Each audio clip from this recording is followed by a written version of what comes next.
Founded in 1999 by Jason Burks, Retrospec Films is Oklahoma's largest turnkey production company of its kind. With over 2 decades of experience, a full-time team of over 20 talented individuals, a 12,000 square foot studio to create in, and thousands of successfully completed projects in both entertainment and advertising. You're in the right place if you like hearing some good old filmmaking stories. On this podcast, we will discuss the pursuit of creating things and the problems we solve by digging up projects from across the last 20 years and giving you a glimpse behind the scenes where the magic happens. You're listening to Retrospec Films from the Archives. Hello, everybody. Thanks for joining us on Retrospec from the Archives, where we dig up projects from the past and talk about all of the different ways that we solve problems and create things and overall participate in the art of filmmaking. So today I am joined by Josh Garber on my right and Adam Vigil on my left. Adam has been here for how long? Guess it'll be 7 years. 7 years. And Adam writes, directs, shoots, and edits. So you have the unfortunate ability of all the things. So we won't really let you get really good at anything. We just make you be really good at everything. Medium at everything. Medium. No, I'd say really good at everything. And Josh works in production, shooting, managing the trailer, lighting, all those things. Yep. And I think Zion is rejecting the podcast room. There is a dog in here with us right now. No, she's okay for a ball. So she's looking for a microphone. Yeah, exactly. That's what it is. Well, today we are going to talk about a unique project that happens every year now. And I really need to pull the calendar out to know for certain, but I believe this last year was my 16th year. And it is called World of Concrete. And this is a project that we've been doing with Hilti for the entire time. A lot of unique history on this project, but before I dive into some of the history, Adam, why don't you just tell us what World of Concrete is in general? Yeah, it's like a big annual or maybe international festival for construction companies. So any brand you can think of, tool manufacturer, concrete brand, any brand that you would find in like a Lowe's or Home Depot is there. And then one of our favorite clients is a company called Hilti. We've been working for 20 years, something like that. Yep. They always have a big exhibition, a big booth there where they're demoing tools, selling tools. They always have these sort of sales goals that they're trying to achieve there. So our job is to go there and kind of tell the story of the week or help them film any sort of marketing or creative goal that they have centered around that week. So some years it's producing content leading up to it that we can use there for their screens or for their sales tools.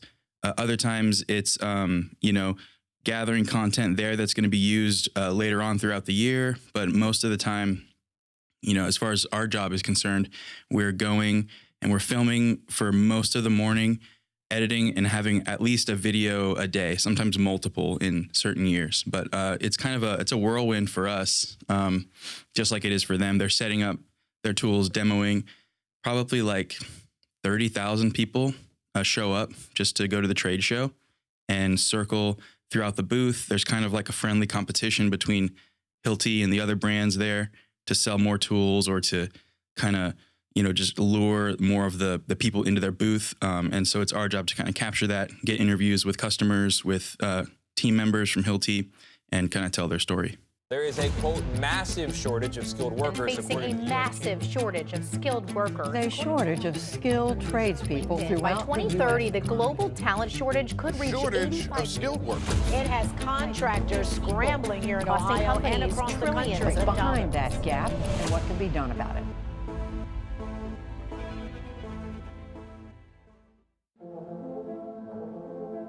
The construction industry is facing challenges on several fronts.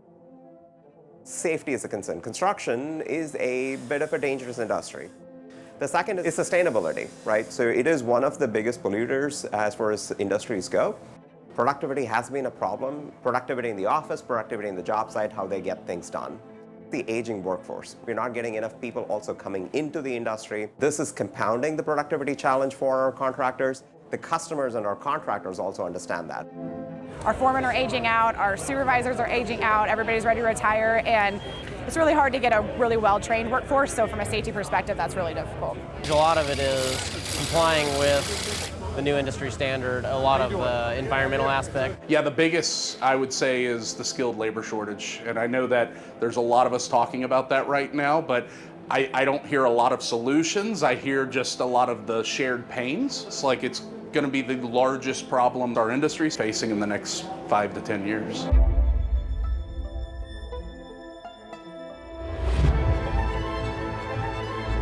I've been talking to owners and operators of construction companies all day long, and they confirm that the topics that we're working on are spot on. You know, what I usually will ask companies when I meet with them is, do they see us as a vendor or do they see us as a strategic partner? And there's a big difference. Historically, though, we typically focused on productivity and safety, and we brought great hardware, great innovations to help the worker in the application be more productive and work more safely. However, over the years, we realized that the biggest opportunity for productivity improvement is in how they run the business. Construction is riddled with inefficient, chaotic processes, and so we've been investing enormously in solutions like software, like services, to complement the hardware to now be the true productivity partner for the industry. And when we meet the right levels in the organization and we tell our story, it resonates.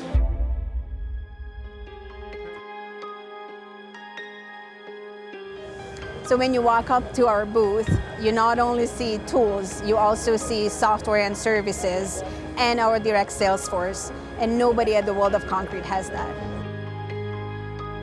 It's new to the industry, right? Construction is one of the slowest evolving industries, but it's one of the oldest industries. The cool thing with Hilti, just having the foresight to know which way the industry is heading and knowing how integral software and technology in general is going to be to the development of the industry is super exciting. The way that we work together with our team, we want our contractors to know that we're more than a tool company because of the level of service, support, and insight that you provide to the way that they operate their business. Yeah, so I think when we look at a lot of challenges that are happening on the job site, it's unproductive time.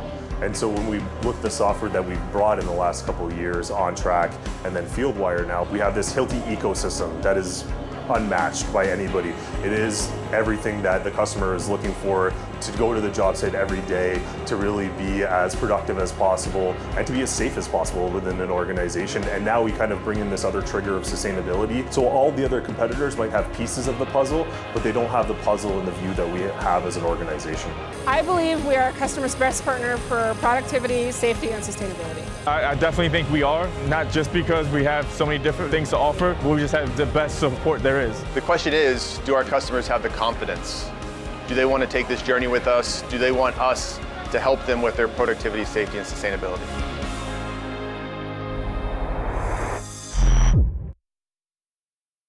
Yeah, it's kind of a funny, the whole project is funny because if I take it all the way back, it used to be just me. And I went with, there was an agency a long time ago that invited me that was working with Hilti, but I would shoot everything myself. I would edit everything myself, and I would do it for 5 days. So I just would go out there at the camera, shoot from 8 a.m. till about 2 o'clock. Then I'd come back and edit.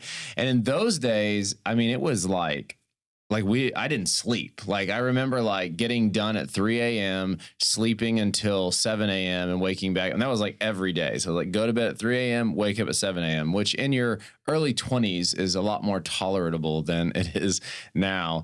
And we went through a lot of seasons. We did some fun things like doing demo and tools out on the strip in Las Vegas, going out to Red Rocks and shooting some portrait photos for Hilti. We've tried all sorts of really fun ideas that have had us filming all over Vegas. But really, I think, beyond just the filming being fun, the magic is that Retrospec mobilizes an entire army effort. And I think that's really the most interesting aspect of it, is that we bring editors, cinematographers, and all the equipment, and we take over a conference room in a hotel. We turn it into an edit suite, color suite, set everything up, set up a little remote server, and then every day it's just shooting content, rolling cards back and outputting. And on some years, which we've kind of changed year by year what our deliverables were, but there have been years where we were outputting a 5 to 6 minute video 4 days in a row that was polished, edited, and fully created inside of 24 hours. So if there's any like major, accomplishment that comes from World of Concrete for us, it's that, not only that we've been doing it for over 15, 16 years, but that the effort in itself is ludicrous. Like people always like ask us like what we're doing, and I'm like, yeah, it's ludicrous, but it's been cool because we've been doing that for so long. So Josh, why don't you describe, I know you've only gone 2 years, right? 2 years, yeah. So why don't you talk just a little bit about, coming at it as a first timer last year and then hitting it again this year and thinking about it from the, the shooting and the production, equipment management and all that stuff. Yeah. So, I mean, last year I jumped on and Hightower was with us and he did, all the packing and stuff like that. Obviously I helped out a little bit, but this year was different. I had my hand in all of it. So like I was the guy that had to make sure we had all our stuff, which is a process. Yeah. And it's a lot of gear. Like you said, we're mobilizing like a lot of stuff. And this year we had a little bit less people, so we had to get a little creative. Mm-hmm. But it's a lot. You're bringing, I mean, I don't even know how many cameras we brought. I think we brought six cameras in total. Then we've got slider tracks. I mean, each of us had a check bag plus a couple extra, and each of us had carry-on. So it's a lot of gear to manage. And so getting out the door is like the first challenge of World of Concrete, honestly. Yeah. But we made it happen. We get there, and the shooting is very run and gun. I mean, obviously it's been like that since beginning of time. So that's how it was last year. This year, you're fighting to get B-roll in basically in between customer testimonials. So it's fun. I mean, it flies by, but talk a little bit about the flying of the gear. Yeah. Because that's its own tricky part. And just a little note to drop in there. It wasn't but 10 plus years ago that I remember the flying to World of Concrete always cost $1,500 in check bags. Yeah. And that's something like for us at Retrospec, even though I'm probably always overachieving, I don't like wasting anybody's money. So even though like Hilti like pays for our check bags, like I'm like, no, like we need to figure out how to get under 50 pounds and we need to have less. And I think flying Southwest this last year, I don't even know that we paid. Did we pay for any overages? I don't think last year because we had the perfect amount of people. This year we had two overages because we had a little bit less people. But yeah, talk a little bit about though just packing for flights and all that gear. Yeah, so I mean it's like I said, it can be challenging. So we had 4 people this year. Yeah. So I had to pack out a carry-on for each person, and so each of us had, and I mean like you're not bringing personal items. Yeah, like this is all of our You're shoving your personal stuff into the company, like this camera bags, the side pocket of the camera like bag. your laptop and like some headphones. That's about it. But so packed out. So each of us had carry-ons, and they're both big carry-ons. You're hoping that you get something with big overhead space when you're getting onto those planes. So so that, and then packing out the checked bags. I mean, like I said, we are dialed. We do not go over 50 pounds. So like at the studio, you're packing and you're taking little bolts off of things to get it down to 50 and then throwing in another thing. And then on top of that, you're bringing all of your clothes. Like you have to have clothes for the week. Mm-hmm. So then you're taking we get these little packing cubes and pack as limited as we can and then just shove it into a massive North Face.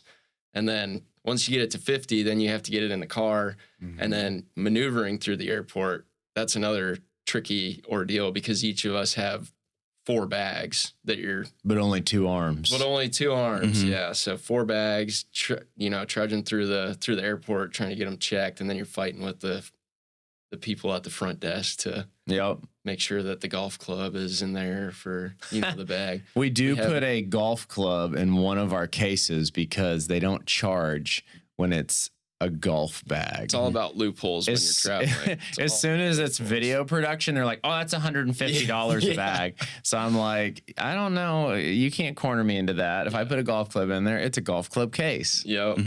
Yes, I mean, all in all, like, you have to be really good at Tetris and just, figuring out how to stay under the weight and be able to function through the airport, because that's a tough thing to do. So, Yep. So let's talk a little about post-production management. Adam, I mean, I don't know, how many years have you been to World of Concrete? I was trying to remember, I think maybe 5 or 6. Yeah, you've been to a lot of them, and it's kind of rotated from being like the special projects editor to the main editor to shooting photography and video and going back and editing it. So lots of things for you. Talk to me a little bit about the process and protocol and how important it is, because, with a deadline like that, it's kind of strange to wake up and know that you wake up and you're like, we have nothing. Yeah. But when I go to bed tonight, a video will be complete with footage that I don't know because it doesn't exist yet. Yeah.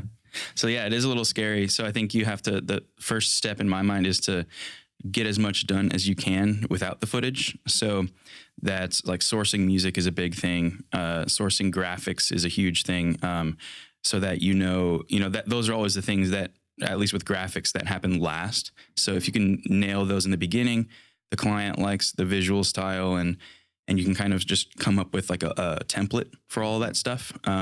That's a big win. So you can just insert them without, needing to debate, is this the right thing at like 2 a.m. or something that night? So save yourself some time. So we strategize with music and like what we want it to feel like in the beginning. And then once the footage comes, it depends on, is the video we're doing scripted at all? Because that's a huge help, because we can, it helps our team in the field know what questions to ask and not to overshoot anything. So they're giving us exactly what we need, and we know exactly where we're going to put it.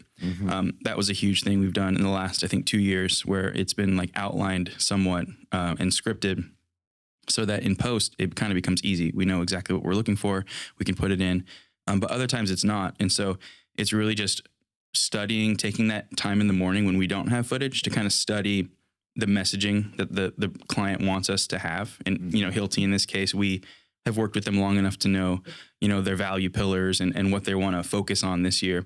So it's learning and studying all of that and making sure everyone in the post team, this year it was me and Joel, are like really familiar with what they want there, so that if something unscripted comes back, we can know exactly how to use that. We know like exactly what Jason or Allie in this case were wanting, why they asked that question. So we know what section to put it in and how to use that messaging and dialogue. So it's a lot of just being adaptable, but also trying to plan and strategize what you can before the footage gets here. Yeah, that's great.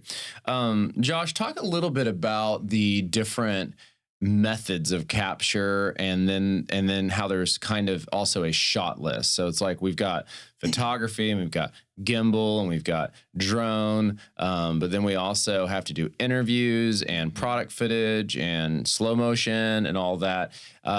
Talk about just kind of your own thought process, however it be a checklist or whatever, when you go into each day going, we have to get all these different things. How am I going to do that in the right order? Yeah, so we had that shot list, which was really beneficial, because, I mean, when you go out there and you just start shooting stuff, you can end up overshooting and just overwhelming the editors, which is not what you want to do at all. So especially not when they have to turn over and produce something real quick. So yeah, we went out. I think we kind of started hitting interviews right off the bat for the most part. And then that was kind of, we went out, we did some interviews and came back, gave the cards, and then we took what time we had to shoot B-roll. That was a tricky ordeal, just because we were relying very heavily on like testimonials from customers and stuff like that. Yeah. And so it was kind of like, when you're going out, Jason would go out, or Allie would go out and look for a customer, and like we'd do the interview, and then while they were looking, I'd run around and pull out the shot list, and I'd go down the list as to like what kind of things that we needed. And so then I would be in contact with the editors. So Adam and Joel, I would go and, hey, what kind of B-roll do we need specifically? What kind of B-roll would fit right into this video? And then those were kind of the things that I would focus on. specifically shooting. And so whether that be with the gimbal or the handheld camera, just, I mean, it was, like I said, try to rotate it up. So, I mean, I think your slider, we had a solid 15, 20 minutes to try to use the slider. Jason, like, we pulled the slider out and like I'm running around with a handheld camera or it was photography. I was doing photography. You're doing photography. We were doing photography for that as well. So yeah, I'm running around with photography. Jason's like trying to dodge people and get B-roll footage with the slider, and then he gets what he gets, and then he gets the slow-mo, and then we go around to different tools and shoot some slow-mo shots. I mean, that was all in like literally 30 minutes. 30 minutes. It was wild, but it was great footage. I mean, it fit in. So yeah, I think that, World of Concrete for us is almost like a summary of all of our skill sets being accelerated into like a week, because you have to be on your A game. You can't make mistakes. You have to be on time. It has to be in focus. You can't shoot more than you're supposed to. Like there's just so many major factors. And, but it's awesome. You get to test your skills. And I also think, World of Concrete, it kind of speaks to 2 or 3 other aspects that, not to be salesy, but about Retrospec that I take a lot of pride in is, one, we're consistent. We've been doing this project for 15 years, and I think there's very few people out there that can say I've been working on this same annual project for over 15, 16 years.